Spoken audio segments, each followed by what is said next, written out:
I'm old graduate. I might not match. There's nothing on that. Everything is starting from you. If you are resilient, persistence, and have a faith that you gonna be a physician one day here in the United States, that will happen. With that being said, I think today we're gonna talk about the best successful pathway for you guys to match. And I think we have a couple of slides which Bees has. And I think Bees, whenever you are ready, you can start those slides. And we will let everyone have questions, ask questions after the slides.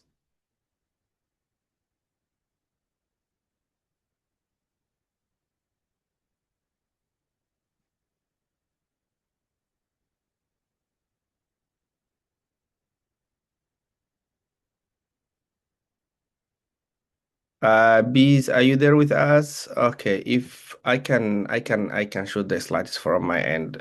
I think I have it here with me. Or give me 1 second. Let me download here. Download. Okay.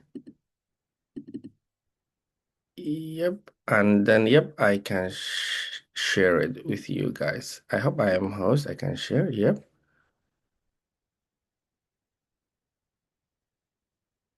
Give me 1 second.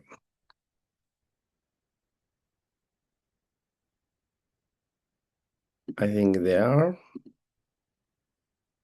Yep. Guys, if you can see the slide, just give me thumbs up or message yes. Thumbs up or message. If you got, yep. Thank you, team.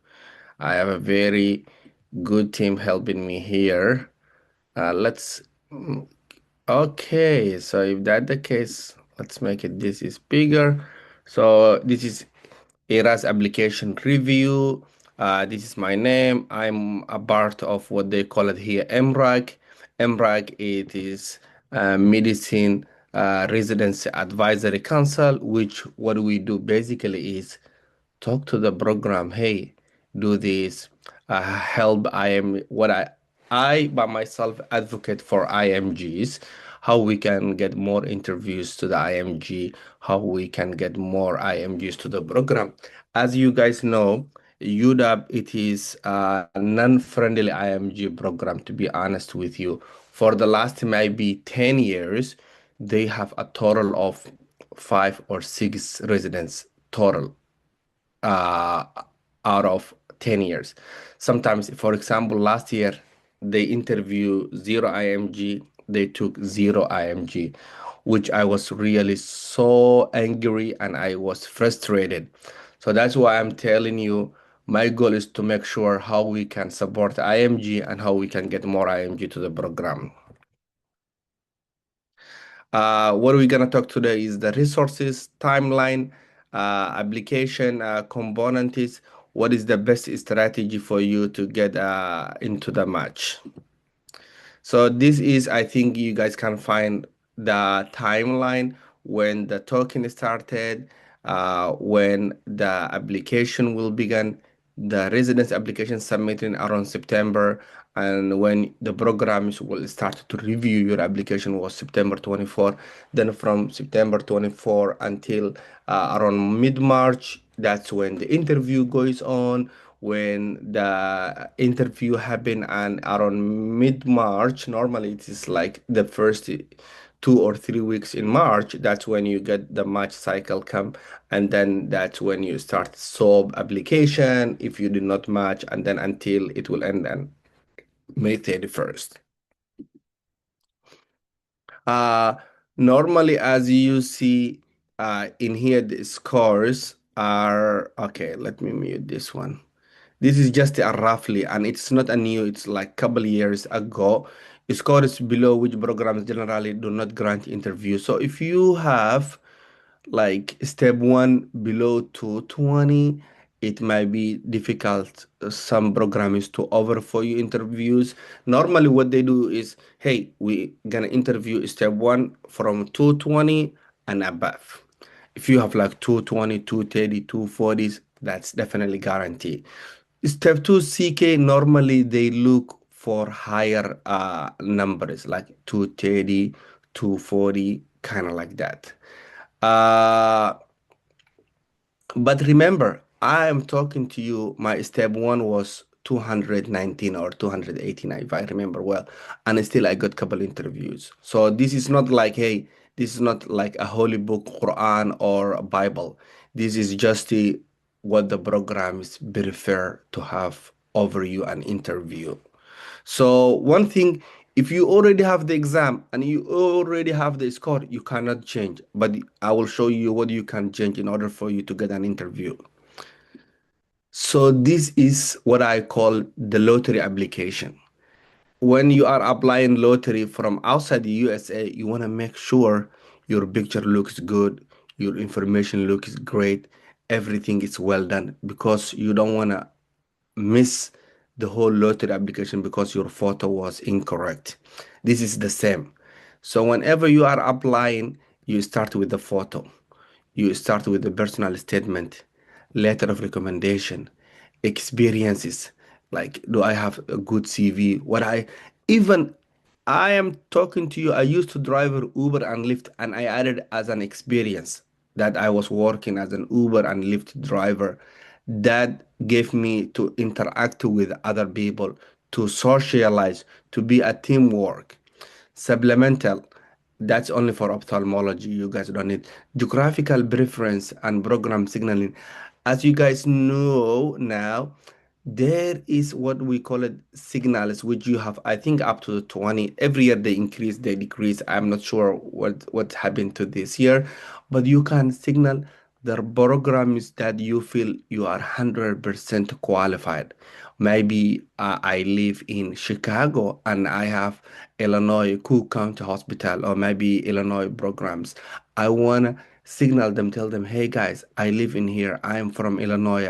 I have a family here. I have kids who were born here and I want to stay here. That's a good reason to signal those programs. Or maybe no, I want to go to New York or I want to go to Florida and I love that programs. They are IMG friendly program and they are accepting my scores. I will signal them. So that's how you play the signal. You don't just see rush and signal Mayo Clinic or UCLA or Harvard. They will not gonna interview you at all. So you want to use with the wisdom your signals. Basic information. You want to make sure that your information are correct, like your full name, your school, your education. If you have a license, I used to have a license called CNA, which is Certified Nursing Assistant. I always added it to my application because that shows as soon as I came this country, I tried how can I work in the hospital and they told me the basics like I was doing cleaning with the patient, helping with activity daily lives. That's how I get a license. Then you want to add your USMLE scores and ECFMG certificate. MSB is a medical, I don't know how the abbreviation was, but at the end of the day, it's medical school performance evaluation. If I am correct, you can guys can double check the abbreviation. But MSB is a very, very, very important for American medical graduate. It is something, it's been written by the Dean of Faculty of the Medicine, just saying, hey, Dr. X and Y, he was a good student in our university. He or maybe Dr. XY, he was a horrible person to work with it. So the programs will see, and based on your MSB, they might interview you or maybe not. We as an IMG, we don't have that. So I got from my friend who already matched and I changed her school name and I added my school name and I sent to my school and they signed it for me and they uploaded. Some programs, some universities, they don't even know what is MSB. That's why I was telling you I have mine and I will add my email here at the end of the this section. Uh, you guys can ask me and I will forward mine to you guys. And the photo, make sure you have a good professional photo. Either you go to Macy's, Walmart, I don't know, maybe Walmart or I'm not sure Walmart, but Macy's. Macy's, they have a good photo and they charge me, I think $70. I think so. So get a good photo. And I'm still using up to today that photo. So what is the secondary application? Some programs, they will ask you to submit other information. So they will tell you, hey, we need more information, like we need more cover later. We might need some reference later. So add those and make sure that you answer before you submit. This is already we touched about the interviews. Uh, Research letter. Some programs, like if you are applying community programs, they don't care. They don't care about the research. But if you are applying for uh, university programs like University of Washington, University of Minnesota, University of Columbia, they will make sure that you have a research experience, because at the end of the day they get a lot of money from the government to do more researches. So they want someone who already have at least minimum the basics of the research, so they can easily work with you in the future. This is the same. This is family medicine. Uh, as you see, IMGs are more in the family medicine compared to the others. This is, for example, internal medicine, summary of the program interview and ranking. As you see, they received almost 2,000, let's say 3,000.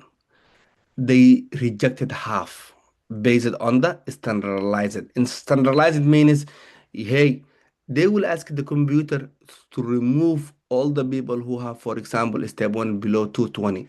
So you will not even gonna go to the cycle of interviewing. So you already left out by the standardized then. Then they do application receive holistic review is only half of the other rest. And then they will interview sent to 275, and they interviewed from there to 230, and they rank only 204. So like there are 20 people they did not even rank after they interviewing them. So that's like this is a one program. As I can tell you, UW got almost like 2,000 interviews applicants every year, and they interview I think 1,000 people or less than that. This is how you can be connected and know the patient, the program information. The program information, always I attend events. Some programs they have events, so try to attend those events. Look the program, learn from the program. Sometimes you can go, they have virtual interview rotation. Sometimes I go, I check from the Frida, but majority of the time you will learn the program's information from Twitter, Instagram, all that information. I will let everyone to ask question, and I am more than happy to answer in the meantime. Any question, team? Otherwise, okay, we can continue, see what we have. Let me mute this one.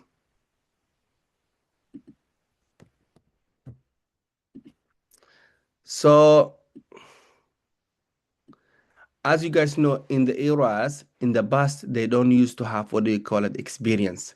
Now you have to enter at least application like 10 experience, which it means sometimes they will ask you what meaningful experience, more involved application. They will ask you like, because they want to know more about your life than just only the personal statement. They want to understand who you are as a Dr. X and Y. So that's why, it's a very important. What I'm telling you, that every one of you has a lot of journey in terms of they will ask you your what the struggle you have been as a father of two kids, as a family member who has a family here, as someone like you guys have a lot of things going on in your life. So you want to mention that. So they will ask you like meaningful experience, impactful experiences. And those are like some personal information you want to sit down, write it down, and then share with the ERAS application.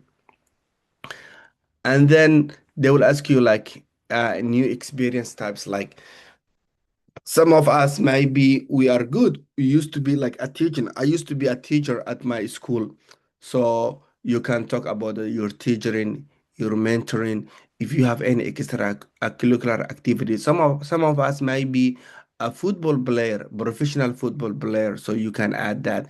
If you used to work with the professional organization, I used to work with the IOM, International Organization for Migration, so you can write down here.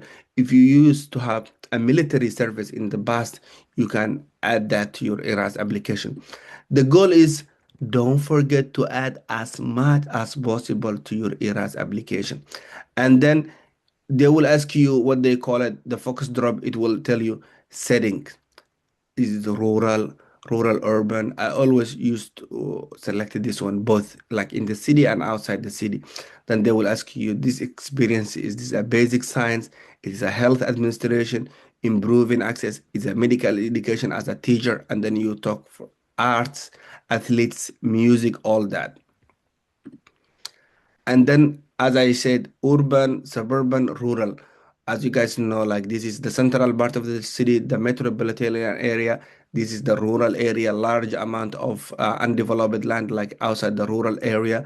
So always I used to choose one, two together, rural and urban. Then they will ask you about the experience tab, as we mentioned, like same thing. Is this experience is education, teaching, experience, and then you choose the focus area and you choose like one word that can describe your experience. Maybe my experience is like, for example, Uber driver. This is, you can say, public wellness or promotion. Then you can say this is a communication, or maybe a critical thinking if you are a teacher. Maybe if I used to work as a community health worker, I used to work as a care coordinator. So you can use one word or another. And then what is the most important? Those are the same thing I just mentioned. Like, and if you have hard time with this, I can send you an example of some a friend who share with me their how they fill out this one, and I can shoot to you, and then you guys can have a copy how to do that. And it is the same area, like focus area, the community involvement, and then you will fill out. And I think since now we are in December, you already fill out all this application, unless you are applying next year. uh, this is the same thing. Describe any challenges or hardship. This is very, very, very important for the IMGs. Like, you want to mention that, hey, I am not a normal candidate. I'm a unique candidate. I have been working this and this and this. I have overcome all these obstacles. Like for example, I graduated 2011, and when I started my USMLE journey, it was almost 5 years ago. 5 years passed, and I have to remember all the basic biochemistry, anatomy, physiology, pathology. Like I used to read again, like Krebs cycle, anatomy, like upper limb, lower limb, all the arteries, all the nerve, which is not an easy, you know, it is easy to take the exam while you are doing the medical school, but it is really very hard to take the exam once you graduate. That means you have to read everything from the scratch, which is really tough. So you want to mention all that through your impactful experience essay. Uh, those were like my top one: financial hardship, life circumstance, serious life-changing illness, passing of a family member, serving as a caregiver while working or in school, family background, educational. So you want to mention that. I think majority of the IMG, they are the first generation who go to the school. Our families are low socioeconomic status. You have to talk about the food scarcity. You have to talk about the housing insecurity, limited access to the resources, medical care, all that information that you want to mention. Program signaling, as you see, anesthesiology, they have 5 gold, 10 silver.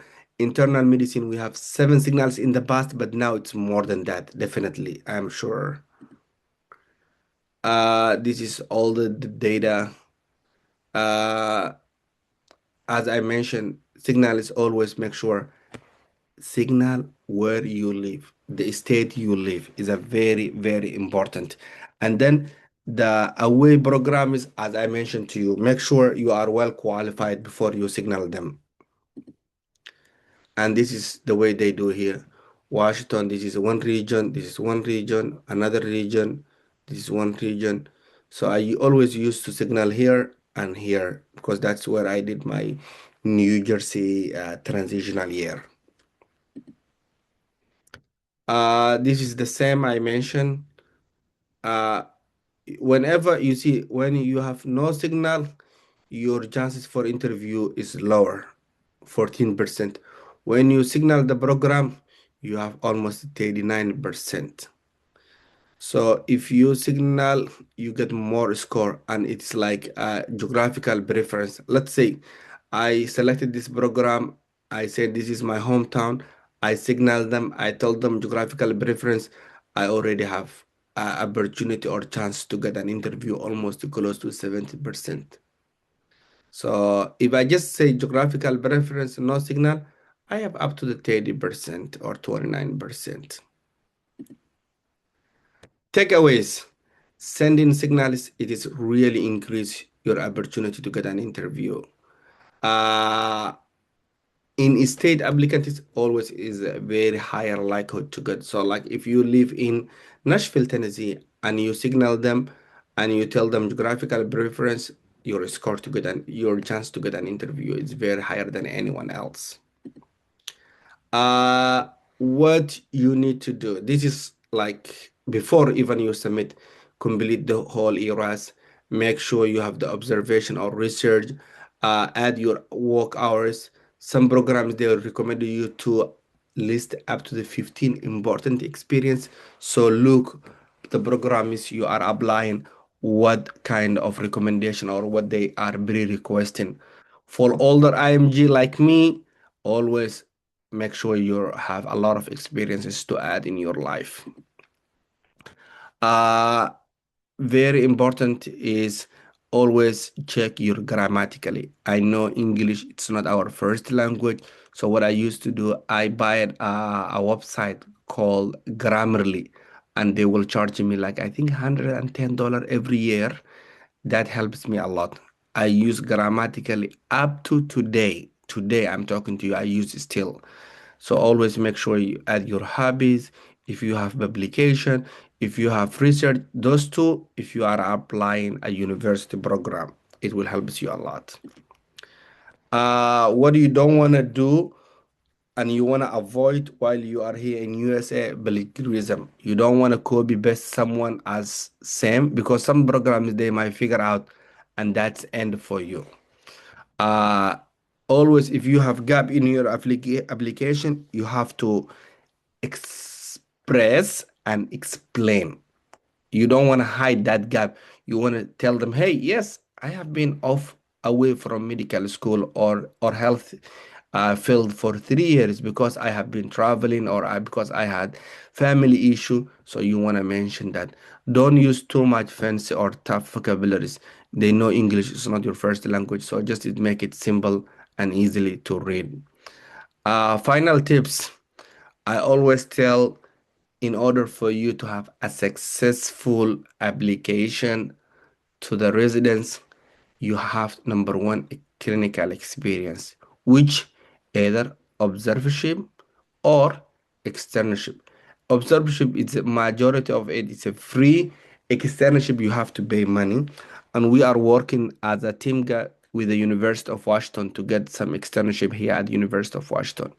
Try to make some connections in USA. There is no corruption, but there is a connection. Try to know if you know any BD, ABD, attending, chief residence, anyone. If you want to have a successful match, take step three. Step three is a must for all the IMG at this time. You have to take step three. University-based research, maybe if you are live in any university's area, ask them if you can work as a volunteer, even 2 days a week, or MDCE if you live here in Washington State. And the most important thing, it's number five for me. Never ever give up. There is a light at the end of the tunnel. Number five is my everything. And for that, I will stop sharing and I will let you guys ask questions.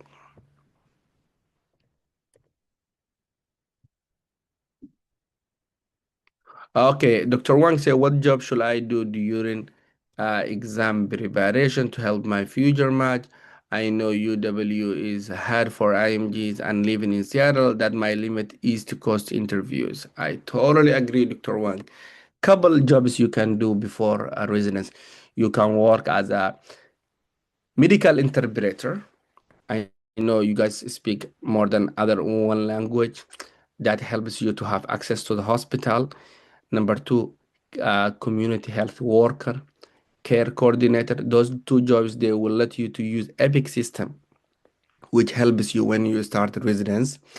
You can work as, there are a lot of jobs. I have a list of them, not in my mind, but I can share with you. Other jobs you can do without having, while you are doing exam preparation, is you can work as a community health worker, care coordinator, medical interpreter. You can work as a research assistant at the University of Washington. Well, they pay $25 per hour, so that's a good gig side, and you can do some publication while you are preparing your exam. I know a couple of friends who did that job. They match other programs, not at UW. One of them matched at the UW, but he was doing cardiology research for 2 years. So those are the options I will give you, Dr. Wang. Any other question, my team?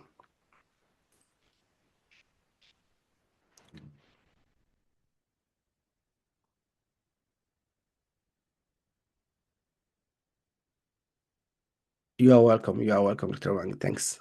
Dr. Falsov, Dr. Jacob, any question, team? I know sometimes it is overwhelming when you have a lot of information, but feel free. I will add my email here.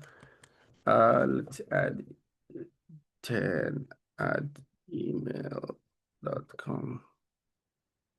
You are welcome. You are welcome, guys. You are welcome. I really appreciate. I I'm happy that you guys. What does it means when you say sending signals to the resident program? So yeah, in the past, we don't have sending signals to the programs you are applying, but for the last 2 3 years they started giving us a signal means I'm just booking this program. Hey, University of Washington, please look my application, and they will give you that opportunity only like for 20 or maybe 15, 5 gold, 15 silver. It's kind of like, hey, you hinting, you sending extra message to the program saying, hey, I'm really interested in your program. That's pretty much. It's kind of like when you take Uber and send in like a tip. So that's just like, it's not, it doesn't make you overqualified, but it tells the program, I'm here, Jacob. I really interested in your program and I love your program. Please look my application. Some programs they appreciate the signal. Some programs, like if you don't qualify, they might not even consider your signal if you are not qualified. So I will use that signal very cautious. I will send only to the programs I'm qualified or where I live.